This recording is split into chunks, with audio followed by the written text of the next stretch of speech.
In this video, I'm going to go through 8 tips to help you understand your body map and emotions. I'm Dr. Arlene Diamco, integrative physician, pediatrician, and cranial osteopath. Welcome to the MultiDimensional MD. My mission is to help wake up medicine and to make the intangible aspects of health, the mental, emotional, and spiritual, more tangible, practical, and intuitive for you. So last time I talked about ways to understand the wisdom of your body. And I want to continue along those lines and to talk more about the body map, its organs, and how emotions are related to that, because it's in this understanding of ourselves that we can get more depth out of our healing. And so the first thing is there are cross-cultural patterns of how emotions are felt in the body.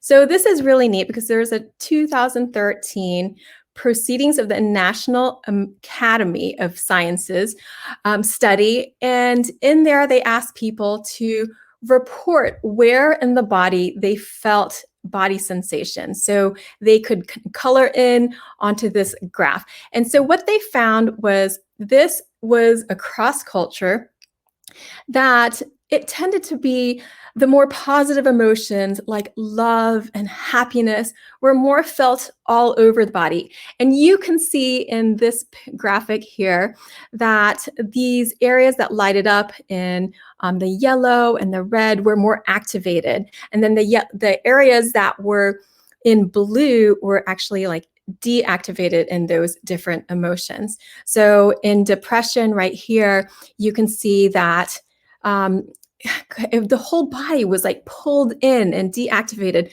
but in happiness and love, it's like the body got nice and bright. And it's not that certain emotions are only felt in these areas of the body, but these were cross-cultural generalities. And what was also important to notice is that the emotions that are considered more negative left people feeling less grounded. So they tended to be more in the upper body. And then the emotions, again, that were more positive were felt all over it. So it's like you had more full body presence. Again, this is a generality, and we're going to talk about the meaning of that more. So because that was a bit oversimplified, and really emotion, all kinds of emotion can be felt anywhere in the body. I have felt in a person's ankles that there was so much sadness and grief. And so we will kind of go through that a bit more. So, and the second point is, gosh, how do emotions influence organ health? Like, how is this intertwined? I know, again, we talked about that a little bit last time, but in East Asian medicine, this is actually part of their the way they look at health. In Western medicine, we talk about emotions in terms of more the psyche, the mind, the psychological aspects, and using more neurological terms. But in East Asian medicine, they talk about it in terms of more somatic and visceral function. So visceral meaning those internal organs. This affects the meridians, the energy channels in the body, but it also can affect the physical organs themselves. So when the emotions start to negatively impact the organs is when things get stuck, or certain emotions are prolonged, or there's just excessive emotion. So in a way, like get stuck, because I always talk about how health is in the flow. So really any emotion that we have can be okay and healthy as long as it moves. And I mean, this is even in terms of happiness and positive emotions, because we could be laughing about something, but it wouldn't serve us well if we were in a sad situation and we continue to laugh and laugh and laugh.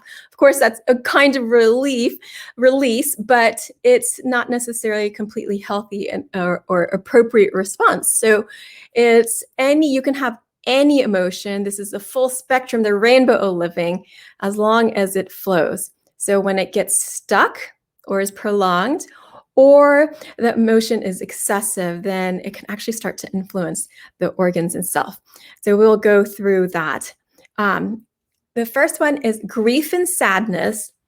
These are often felt in the lungs, that's the main one, but also the heart and the colon. And of course, you can think about the heart just feeling like really sad, and the lungs where you often find a difficulty breathing when you're mourning or just feeling really down. The breath often gets kind of stuck. And then in terms of the colon, you can think about this as having trouble letting go. So of course, having trouble letting a person go, but having trouble letting a situation go, or the sadness or whatever it was surrounding it, having that move on. And what you could do to support that is, you could get out in the ocean, you could do some hydrotherapy, you could watch my other episode on healing power of water. You could sip on just the best quality water that you can find and just help yourself move through that. So again, it's when things are stuck. You could journal, when the feelings of tears want to come, you could let yourself cry and let them out, and in a way that is comfortable for you and not overwhelming. So definitely get help if you need to, if the feelings are too intense for you. But the health is in the flow, so it is okay to feel sad and it's okay to feel grief, but you do want that to also process and move. Number 4, the tip is that fear can often be found in the kidney and bladder.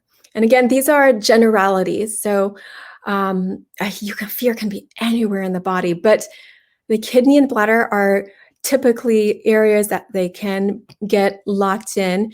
And so you think about that if you have had any urinary tract infections or kidney stones, or even having trouble processing water. And it's not that that the fear is necessarily bad, because fear can help direct you in a way. And so you have to interpret it for yourself. It's like, is the fear trying to steer me in a different direction? Like, don't go in that dark alleyway, you need to go on this path. Or is the fear yourself holding you back? So that, of course, is subject to interpretation, and everyone is different. So your 5th tip is on worry and overthinking. And this can affect your spleen, stomach, and pancreas. So if you have any digestive issues, consider, are you overanalyzing things? How are you digesting life? And earlier in my life, I used to love to analyze situations and really overanalyze them. And what feels more freeing is if you could just let yourself be, let other people, loved ones be, and worry. Of course, it's hard not to worry about people that you care about, but it's to allow more trust in your life and trust in the universe that there is something even bigger than you that is helping support you.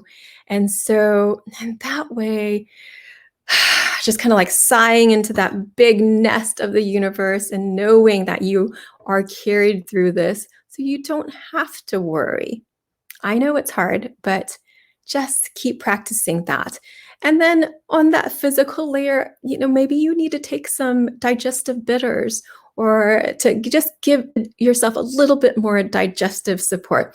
Because when we're talking about this integration of the emotions, the mind, the body, it's really anywhere you can address those various layers will help all the layers. So small changes done consistently over time can have a huge impact. Your 6th tip is on anger, frustration, or even a manic kind of depression. So this is typically just related to the liver and gallbladder. So anyone, again, this can have to do with digestive issues, but also your capacity to detoxify. And you can think about that. It doesn't have to be complete rage or super anger. It could just be that you feel really frustrated. You could be frustrated with yourself. You could be frustrated with other people, or maybe you feel that you're trying to put the blame on other people, or maybe you're taking the blame on too much on yourself, and that can be a source of frustration or anger. So, and vice versa, if you have any liver gallbladder issues, you've had gallbladder stones, or you're just like having trouble detoxifying, then you also want to consider, gosh, is there anywhere in my life that I'm just feeling frustrated and not acknowledging that the way that I'm feeling, because that acknowledgement also helps you process and also helps in the flow. Number 7 is with happiness and joy, of course, is in the heart, but in that first photo that I showed you, that can be felt in the whole body.